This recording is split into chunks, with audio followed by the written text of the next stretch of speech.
So I've tried to classify the questions into large groups. I know there were some more specific questions. I may roll them in, I may not.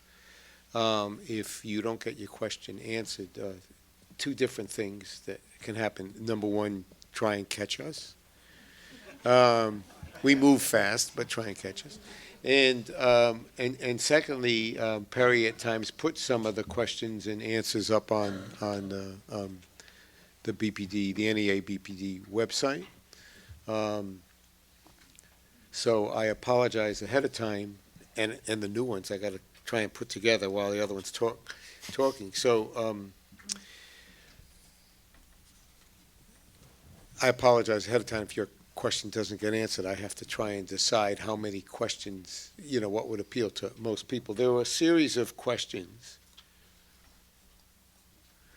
that really had to do with, okay, how do you get the patient engaged? So how do you get somebody to get into treatment who doesn't think there's anything wrong with him or her? That leads to a corollary one of, how do I get my kid to do this? One was, how do I get my kid out of bed in the morning? Or how do I get my kid to go to treatment?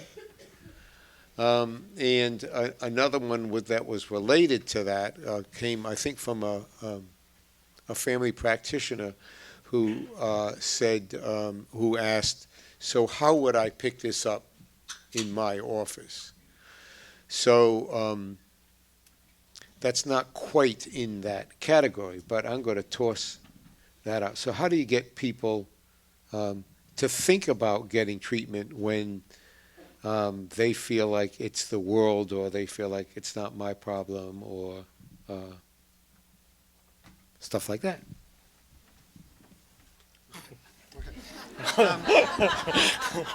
Actually, So we're giving up lunch. that's right. Is Randy here? Where's Randy? Oh, okay. Randy's going to talk a little bit later about this, because she once floored me with this question. She says, well, it's all very well for you because they all come and they want treatment. Well, what happens to the ones that don't? I said, don't ask me that question. But she'll talk a little bit about that. And I really appreciate that question, because I think it's true of... Okay, right. Yeah. There we go. It's true of almost every single medical or psychiatric condition. I mean, what do you do if somebody has diabetes and they don't want to control their diabetes? If they have hypertension, they don't want to control their hypertension. They have cancer, they don't want to take their medications and all of that sort of stuff. That clearly all studies show that people who are motivated for treatment are going to have better outcomes. But that's true of everything. There's asthma, diabetes care, whatever it is.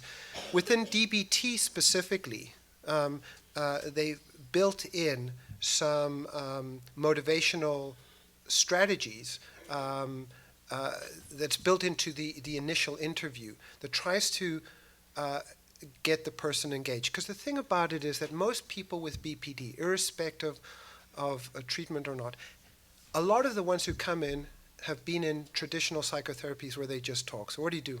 I go to my therapist and I talk. What do you talk about? I don't know, whatever happened that day. And then what happens at other times? I don't know. I wait until the next session. So the idea that the only time that there's therapy needed is during that session makes little sense. So the idea of reformulating the problem, that it's something that they want, seeing the influence on their life, and imagining other forms of therapy, in our case, DBT, but really having them part ownership of the problem, and offering them hope around a new way of doing things. So most of our kids that come in have been dragged in by their parents, but 95% of them stay, because we tell them, if at the end of this interview you say no, you're walking out, you cannot stay. But we get them to own it. How's this working for you? Where are the friendships in your life? Where's the self-worth? Where's the connectedness? Where's the end of the misery and the desperation? And so there's motivational interviewing that we do that has really become a very big part of it. And it's difficult, but you're it's a good question. I think a lot of people are not going to want to go, and B, the resources might not be there, so that if, even if a person really wants to go, but there isn't a dedicated treatment for it, it's going to be very hard to get someone in. Well, I want to amplify that the only person you can change is yourself. And learning your own skills to regulate your emotions in the face of your distress is sometimes sufficient to help change in the other person. If you find yourself too attached to the outcome of somebody else's behavior, whether they're going to give up drinking, manage their diet, you're miserable, and it's usually not very effective. So it just doesn't work. And rather than keep beating your head against that wall, focusing on what you can do, make it clear that you think your loved one should be in treatment and you would support that, and work on yourself.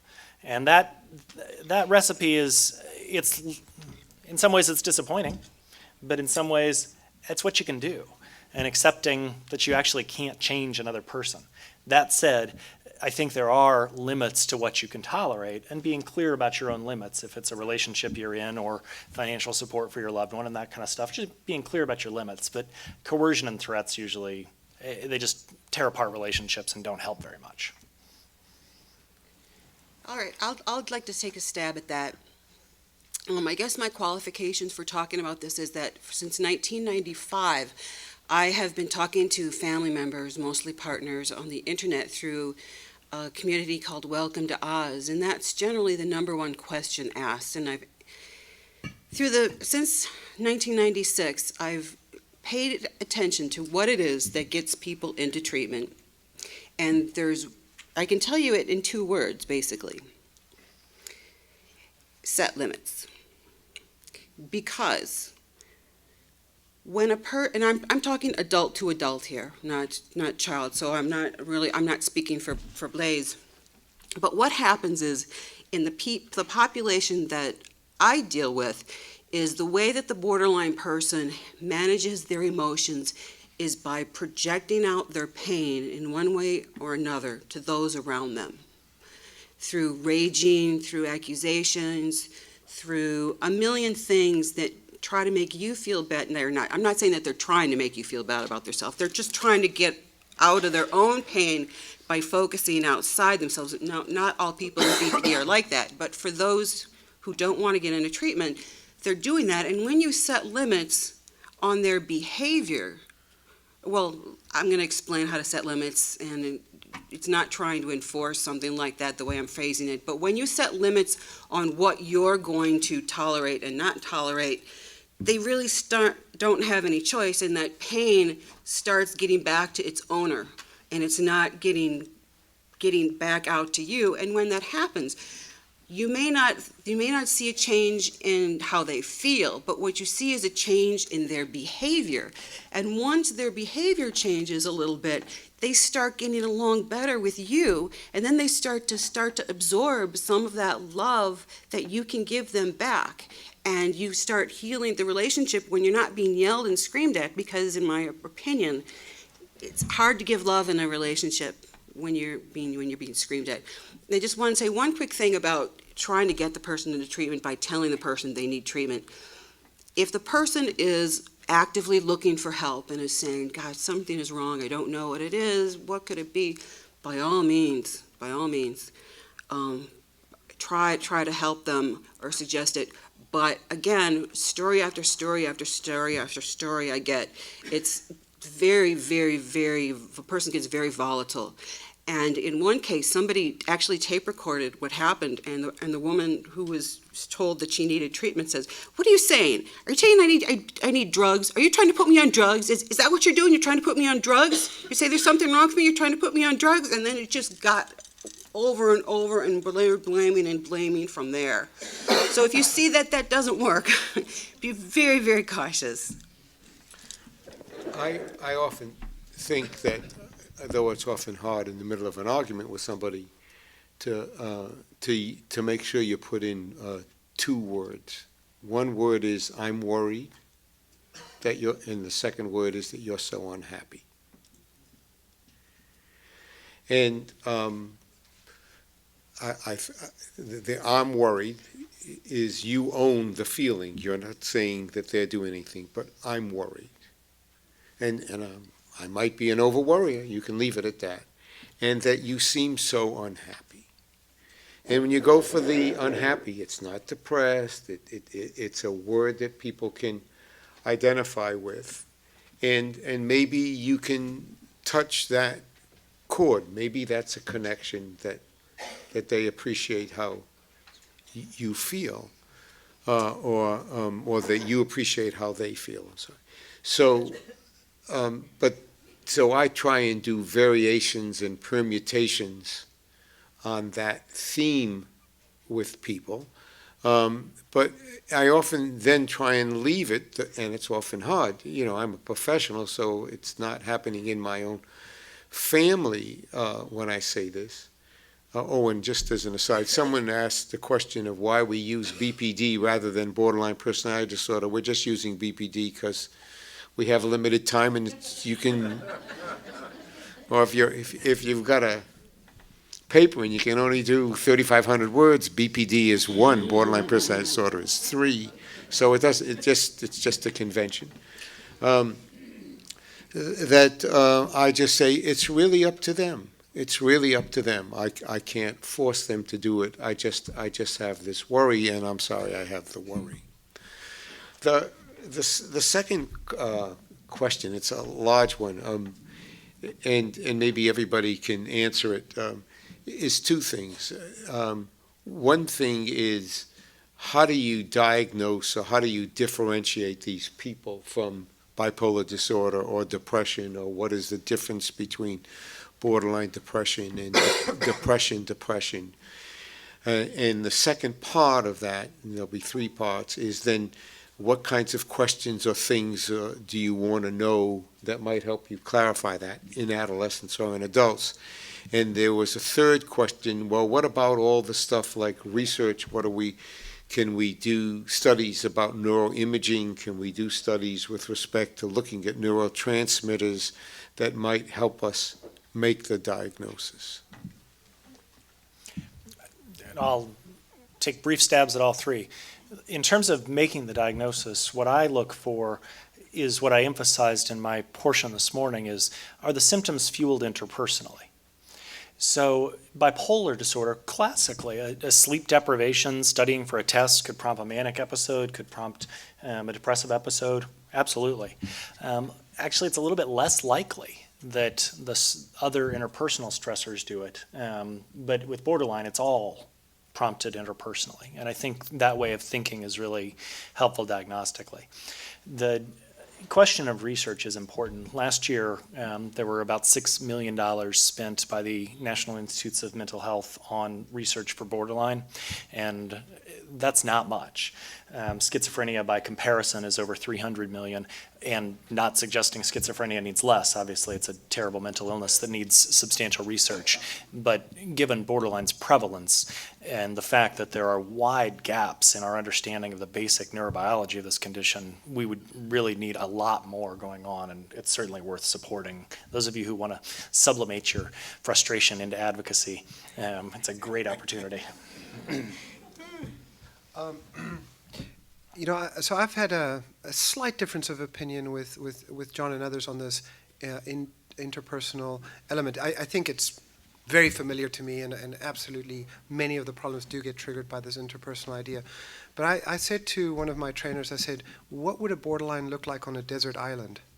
Anyway, so came back at the end, and he says, well, this is what would happen, is they'd be trying to light a fire, and they wouldn't succeed, and then they would just start saying all these things about themselves. I'm so incompetent, I'm such a terrible person, and that the rage would be an internal, so that there is this intrapersonal component.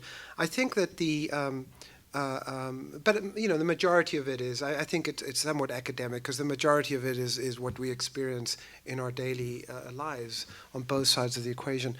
I think that the difference between bipolar in borderline, the DSM is actually pretty good in this way. I don't like it in many other ways, but I think it's really good in terms of, okay, if you meet these criteria, then you meet criteria for borderline or bipolar. And I think that the difference between the mood states are quite classic, as Brian said, often triggered interpersonally, whereas the mood states of bipolar and major depressive illness just last a much longer period of time, often responsive to medication. I think the question of neuroimaging is fabulous. Antonia New is a researcher in New York, and she's doing I forget what it's called, but they look at tracks, individual tracks. Yeah, and she's where they remove by computer the rest of the brain. They can see all these tracks that are very active in conditions like BPD. The studies are still very small, but in many studies it does look like there's a problem down-regulating. So you've got this reptilian part of the brain. We're all reptiles except for the prefrontal cortex, really. We want to eat and mate and pretty much hang out. But then In the sun. that's right, be in the sun. But then what happens is we can't quite do it right here in the middle of this conference. So you've got this part of the brain that says, hey, not here, not now. And that part of it. No, so that when you start looking at those brain imaging studies, you begin to see the interaction between the various parts of the brain, and I do think that, and then Ken can talk about the opiate system. Oxytocin's very interesting. There's again very few studies, but that's another one. Serotonin, dopamine, all of these things. But we'll get more and more research. It's in its infancy, so that's also exciting. So there's a kid's joke about, how do you fill a cavity in a hippopotamus? And the answer is very carefully. So that you want to kind of, you don't, I guess one of the things is you want to kind of be very careful in making the diagnosis, but you also don't want to kind of jump to conclusions about the diagnosis. And I think from our point of view as professionals, that's very interesting. From a consumer's point of view, it's got to be a grand pain in the neck.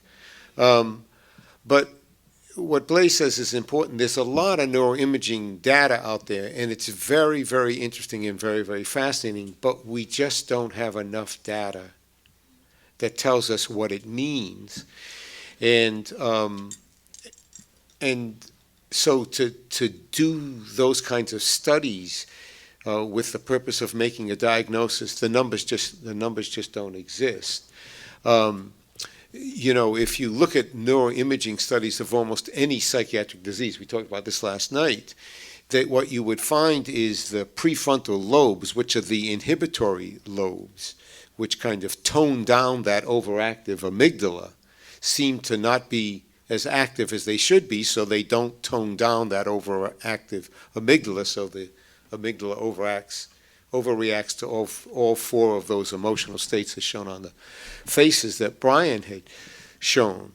But the reason why across psychiatric diagnoses that we have prefrontal lobes that seem to be less active is because we have prefrontal lobes.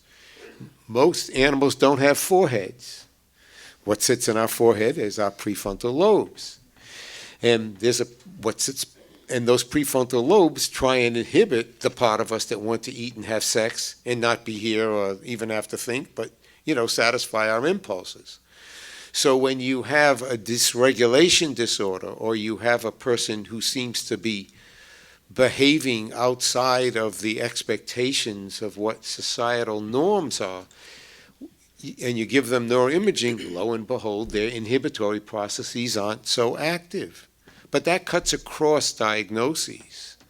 So we have these wonderful ways in which we can now look in the brain. I mean, when I began medical school, if you wanted to know what the brain looked like, you could do one of two things. You could inject air into a person's spinal cord and then put them on a tilt table and watch the air go into the ventricles or anything, and then guess about everything else in between.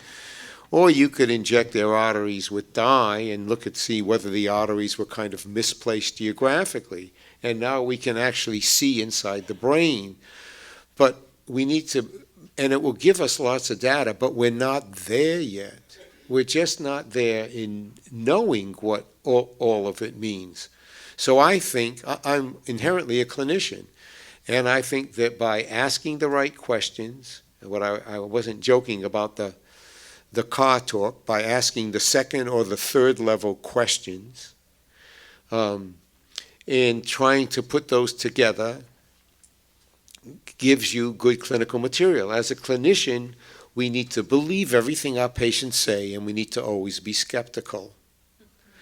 And that leads us. It's a dialectic, I believe, isn't it? Yeah, but that leads us to a good diagnosis. I don't think that inherently people lie to us. Okay? And just as an aside, and there was one question that was asked about benzodiazepines. What benzodiazepines do is they take that frontal lobe and they make it less active.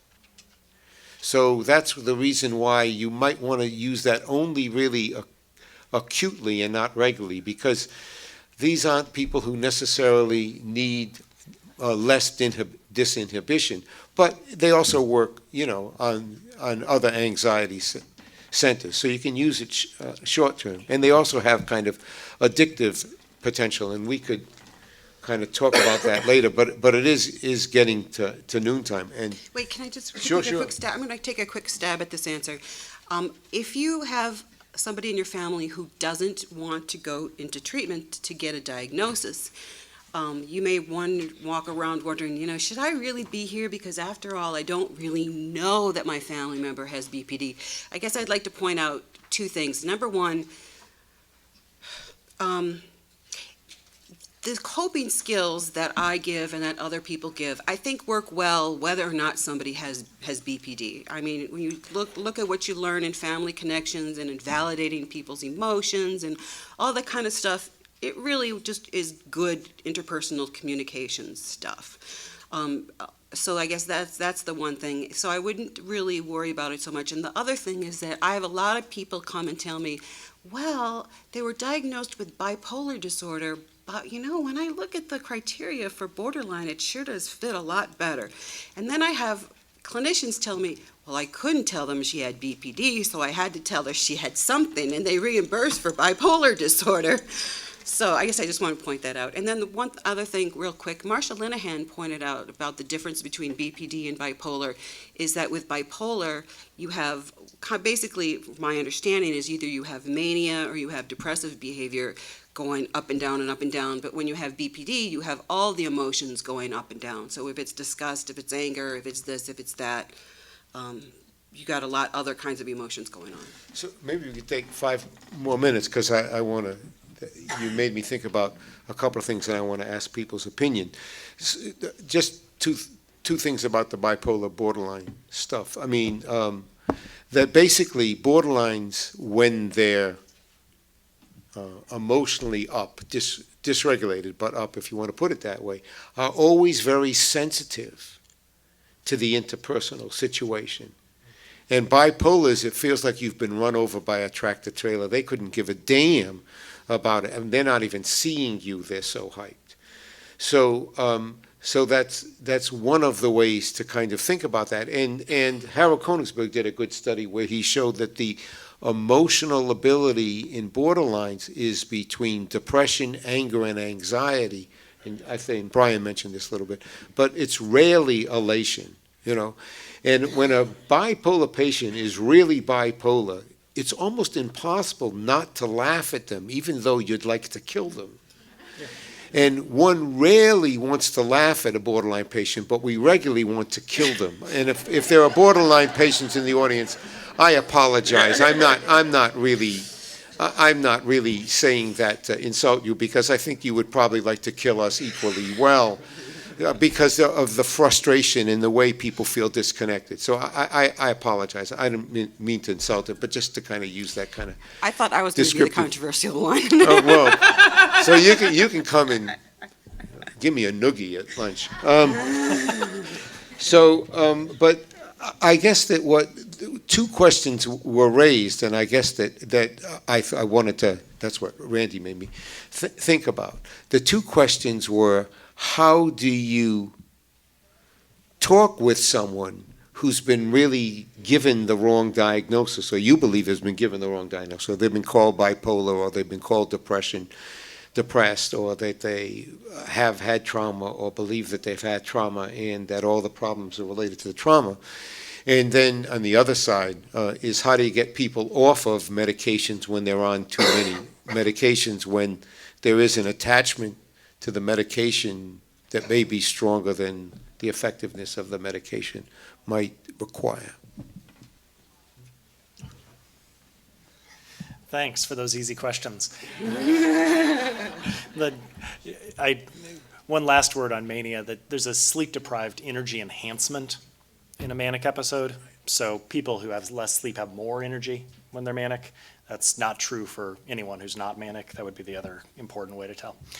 In terms of how to pull people off meds or help them come to a different understanding of their own diagnosis, I think respecting that people are attached to what they got is important, and honoring that. And in my clinical practice, I try to just start very slowly and build a relationship that can feel like we can together partner to understand what's happening inside and work on that. And that's far more important than working in session one to undo everything that's been done because I disagree. And I think that that's just good clinical practice. And frankly, I think that's the way most people would practice also. And I don't, even though I have strong feelings, as you know, about making the diagnosis because it gets better treatment, I'm not on a rampage to disabuse people of how they see themselves, just to enhance and deepen their own understanding of themselves over time.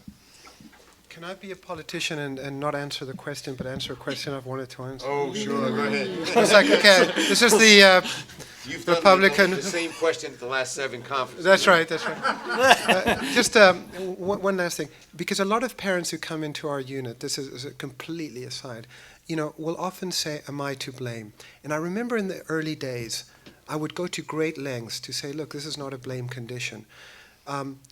These days I say, yes, you are to blame. Okay, let's move on. So here's the thing.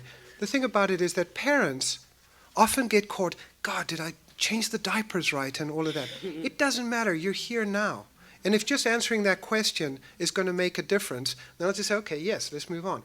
So, of course I don't think that parents are to blame, but I do want you to think about, a life is full of infinite moments. Can you pick 1 or 2 or 20 of them that are going to be the ones that did it? Here you are. And so don't sit back and kick yourself and everything. What you can do is do something different going forward. So I wanted to say that during my talk. All right. You want to answer that? No, I wanted to break for lunch, but I couldn't resist following up on Blaze's. Parents are not to blame. Parents did the best they could. If our children are president of Harvard, do we take credit for that? We say it's a lot of good luck and genes and other things. So I just want to make sure parents don't walk out of here feeling that they're to blame. They're not. They did the best they could. Also want to give people hope that this is a disorder where people get better. And I know we didn't get to a lot of questions. We do appreciate we do appreciate your interest. The thickness of this is good feedback for us, and try and catch us if you have more questions. Can we put them on the website? And We'll maybe put we them. could- Oh, yeah. Actually, if you all wouldn't mind taking some, maybe because now our website we can update it as well, and maybe we'll parcel them out to you all. Yeah. What Frederick said to us, we'll try to get some more in at the end of the day, and maybe the ones that are still left over we'll put up on our website. Okay.